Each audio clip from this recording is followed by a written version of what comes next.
Honorable Congresswoman of US, Ms. Tulsi Gabbard. She was born in American Samoa and her family moved to Hawaii when she was 2 years old.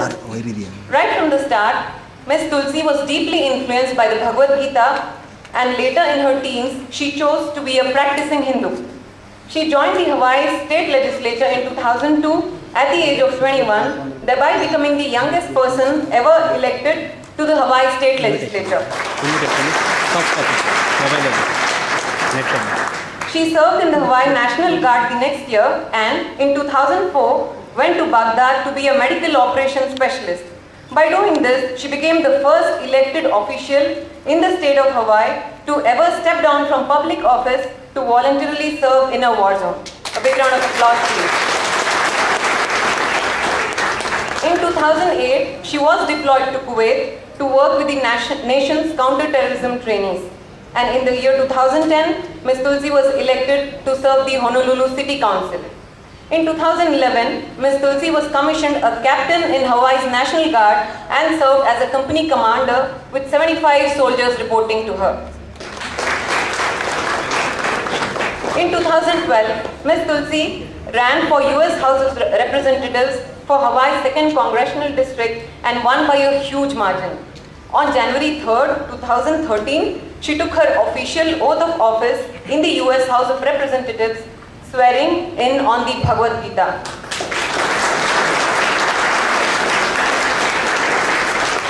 She also got elected for a second term this November.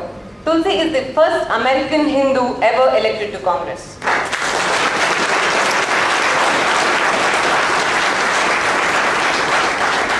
She is currently the youngest female serving in Congress and is also one of the only 2 female combat veterans in the US House. Tulsi possesses the rare combination of youth and experience. People perceive in her a maturity and depth that is far beyond her age. And it is with all humility does she credit her unique and inspiring life to the Bhagavad Gita. She is an ardent believer of the Bhakti and Karma Yoga. Tulsi has won many awards and accolades, including the honor from the Kuwait National Guard, which she was the very first woman to receive. Ladies and gentlemen, please put your hands once again to welcome Ms. Tulsi.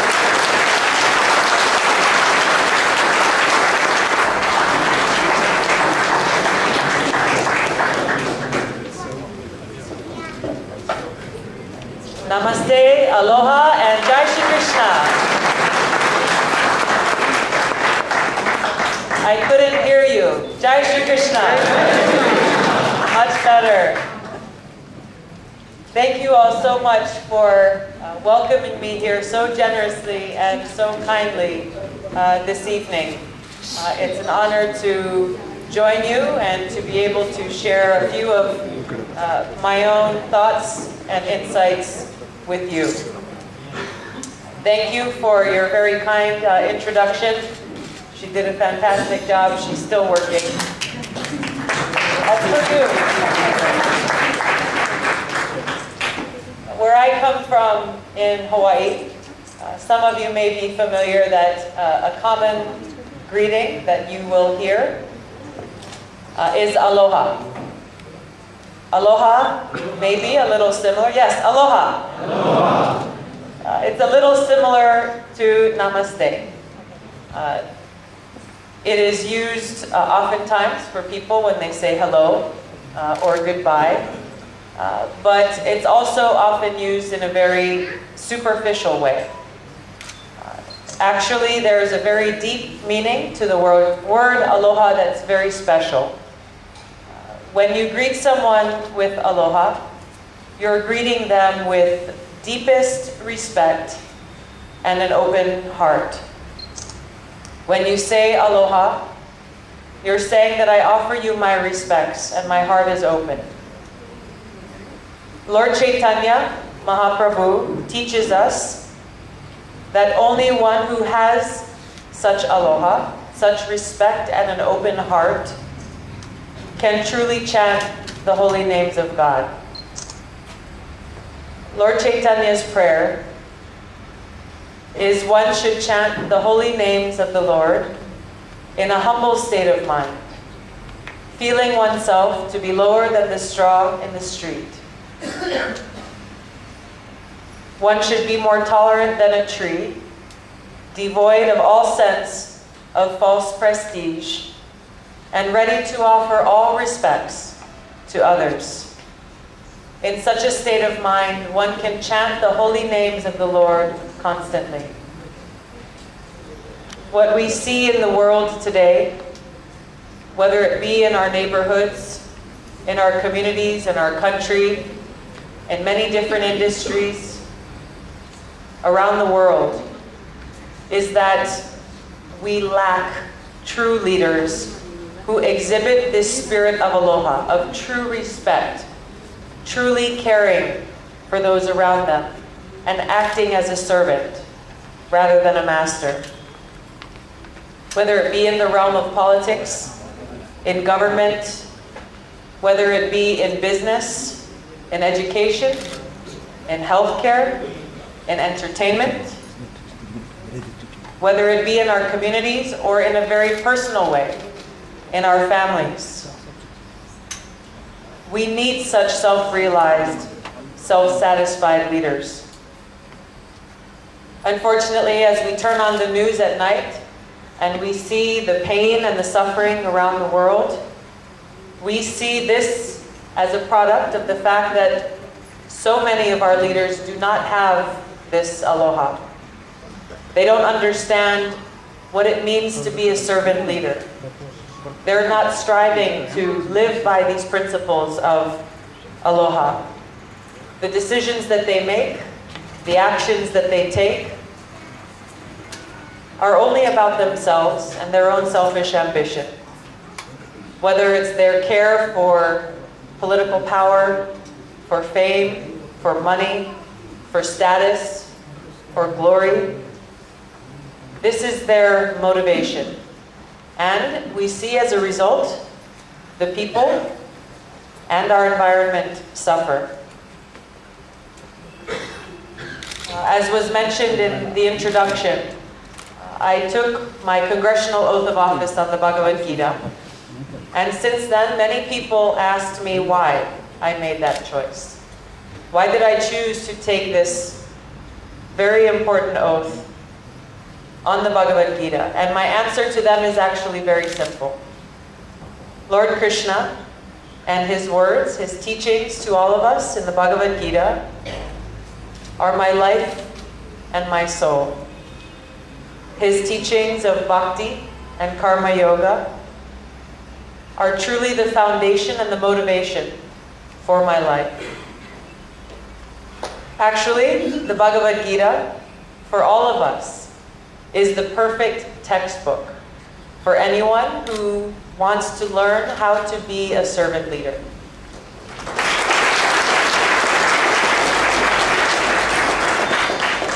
The teachings that Lord Krishna has gifted to us through the Bhagavad Gita are as relevant to us today as they always have been and they always will be. Whether you're a small child, or you're a parent, a teacher, a student, a businessman or woman, an educator, a politician, every single one of us in our own lives has the opportunity to learn this greatest gift from Lord Krishna, to study this textbook on how we can apply these principles of servant leadership in our own lives. In my life, it was through the practice and the following of karma yoga and bhakti yoga taught in the Bhagavad Gita that I gradually realized my true identity, my spiritual essence, and my purpose in life. I came to realize and truly understand that my body, this body, is not actually who I am. It's temporary, not eternal, and it's like a garment. It's like a piece of clothing that you wear and then you leave behind. I came to understand my true identity as spirit soul, as Atma, only temporarily using this body. And I came to appreciate and understand and know in my heart of hearts that God is my best friend. I realize that throughout my life, I have only ever been truly happy when I've been using my life in God's service. I felt that one way that I could serve God and do my best to be pleasing to Him was by engaging in karma yoga, by working for the well-being of His children and the environment. So as a youngster, as a teenager, I grew up in Hawaii and I enjoyed the ocean. I went surfing all the time. I went hiking outdoors. And I became frustrated because I saw people throwing their trash on the ground. I saw people lacking in this care for our home, for our environment, for land and water. So I knew that I needed to do something about this. I co-founded an environmental nonprofit with my father called Healthy Hawaii Coalition. And through this program, we developed and implemented a 2-day educational program that we took to schools all across the state of Hawaii, reaching out to thousands of children who were in elementary school, 8, 9, and 10 years old. And our program taught them the importance of protecting our land and our precious water, as well as the consequences of their daily actions. That when you throw your trash out the car window, it can end up in your drinking water. That the very seemingly small actions that we take every single day in our life have very real consequences. My motivation in doing this was I wanted to share with these young people, with these children, the importance and the very great responsibility that every single one of us has to take care of Mother Earth. I'll never forget the very happy feeling that I had in my heart when I was teaching these children and I saw the light bulb go off in their eyes. I saw the excitement in their eyes at learning something that they knew was important. They were eager, they were excited, and I knew that as this light bulb was going off, they would take these important lessons and they would carry them back home with them. They would tell their mother and their father, "Don't you know if you do this, something bad will happen?" They would tell their siblings, "Don't you know what happens when you leave your trash on the ground, when you don't care for our Mother Earth?" And as I saw this excitement in their eyes, I felt this deep happiness in my own heart. I felt this feeling of great reward that I had never experienced before in my life, just doing actions for myself, doing things that I thought might be fun for me or might make me happy. And having gone through that experience, I knew one thing very clearly, that I wanted to keep doing more. I wanted to keep doing more and more for other people. I felt that while this program was effective and very good, I needed to be in a position to have greater influence to continue to try to solve these problems and more. That's what motivated me to run for the Hawaii State House of Representatives when I was 21 years old, at a time when many people asked me, "Why aren't you out going to a party?" I felt very resolute and very committed in my mission and why I was doing what I was doing. After the attacks on 9/11, where more than 3,000 Americans were killed in New York City, this horrific attack changed everything, not only for our country, but around the world. And like so many others from my home state of Hawaii and from across the country, I joined the military, enlisting in the Hawaii Army National Guard. I wanted to serve my country, and I wanted to join in the fight against these Islamic extremist terrorists who were responsible for this attack. I knew in my heart that this was the right thing to do, and that I needed, personally, I needed to take a stand to do something to fight against these people who, in the name of God, were engaging in these horrific terrorist activities.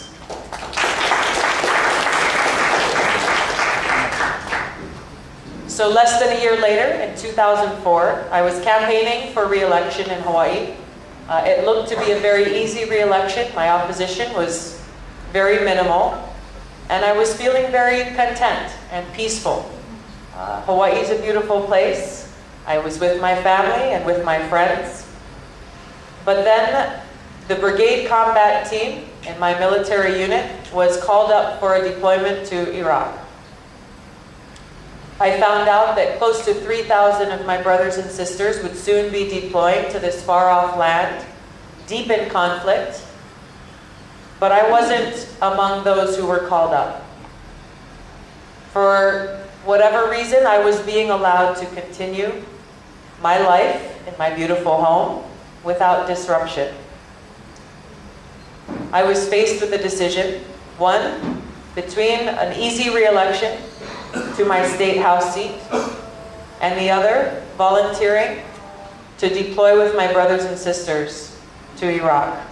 I knew in my heart there was no way that I could stay home in the safety of Hawaii, of my job and my family and my friends, and watch my brothers and sisters march off into combat and possible death while I stayed in Hawaii. I couldn't stay home and watch them say goodbye, knowing that that may be their last goodbye. I withdrew from my re-election campaign and volunteered to join them.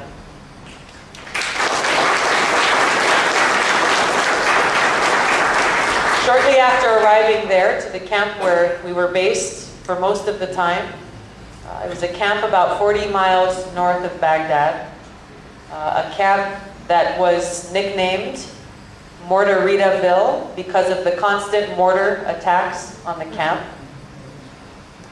And in that camp, next to one of the main gates where the patrols went in and out every day and every night, there was a very big sign at the gate that read, "Is today the day?"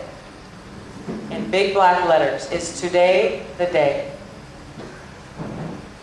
This sign was a constant reminder to me and to all of us who were serving that that day could be the day that I leave my body. I served in a medical unit during that first deployment, and every single day I was faced with the death and destruction and the ugliest side of war. There were friends of mine who were killed in combat. There were others who I didn't know personally who never made it home. This reminded me of these teachings that Krishna has given us in the Bhagavad Gita about the temporary nature of these bodies. This experience allowed me the opportunity to constantly reflect and meditate upon the truth of my eternal identity, and to always hold the Lord close to my heart and to take shelter in Him. I can tell you there were many, many nights when I would be finished with my work day and I would go back to the tent that I shared with about 12 other women, crawl into my sleeping bag with my flashlight and my Bhagavad Gita, and meditate on Krishna's words. And I'd like to share with you a few of the verses that I turned to and held close to my heart during these difficult times. Krishna says, "The soul can never be cut into pieces by any weapon, nor burned by fire, nor moistened by water, nor withered by the wind. Always think of me and become my devotee. Worship me and offer your homage unto me. Thus, you will come to me without fail. I promise you this because you are my very dear friend." In chapter 18, Krishna says, Abandon all varieties of religion and just surrender unto me. I shall deliver you from all sinful reactions. Do not fear. After coming home from my second deployment to the Middle East, I had learned many lessons, had experienced many things, and I knew that there was an opportunity to be of service because I realized that our Congress needed representatives in positions of leadership who had a greater appreciation and understanding of the high cost of war, the high cost in precious human lives, as well as the cost in resources, the cost on our economy, the cost on our country. In the United States, it's the Congress that has the responsibility to declare war. It has the responsibility to make that very important and difficult decision about when and where our men and women in uniform are sent into combat, when and where their lives are put into harm's way. So I decided that the best way that I could be of service was to run for Congress. When I had the opportunity to do so in 2012, I took it. I won that election, and ever since have been doing my best in Congress to continue to work for the well-being of all people.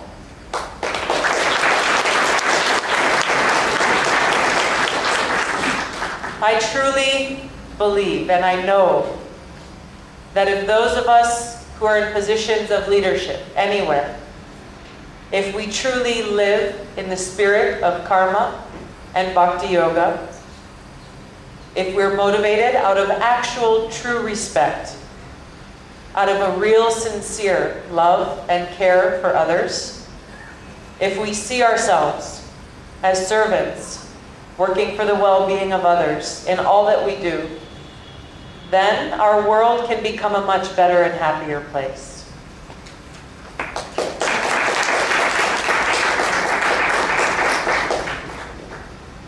When I'm talking about leaders, I'm not only referring to leaders in Parliament, to your Prime Minister, to our President, to Congress.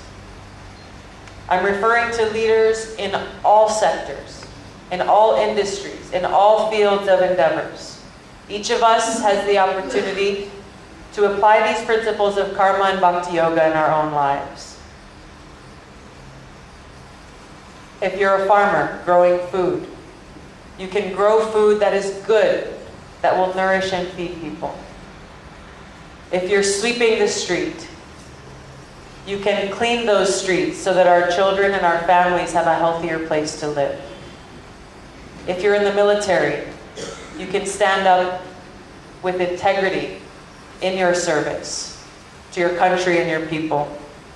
If you're a teacher, you can share good ethics, good values, good skills, and this important principle of servant leadership which transcends any religion, any faith, any race, any age, ethnicity, any of these so-called artificial labels that are too often attached to ourselves. These principles of karma yoga can be applied by everyone.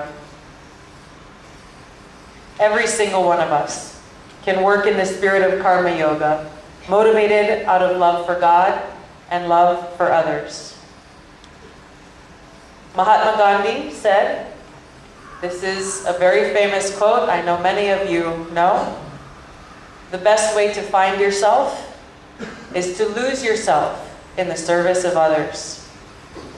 Saint Francis of Assisi said, for it is in giving that we receive. Each of these demonstrate what the Aloha Spirit truly means. It is in this Aloha Spirit that I offer each of you my deepest respect, my love, and my gratitude. Thank you very much for letting me share my heart with you. Jai Shri Krishna. Aloha. Thank you very much.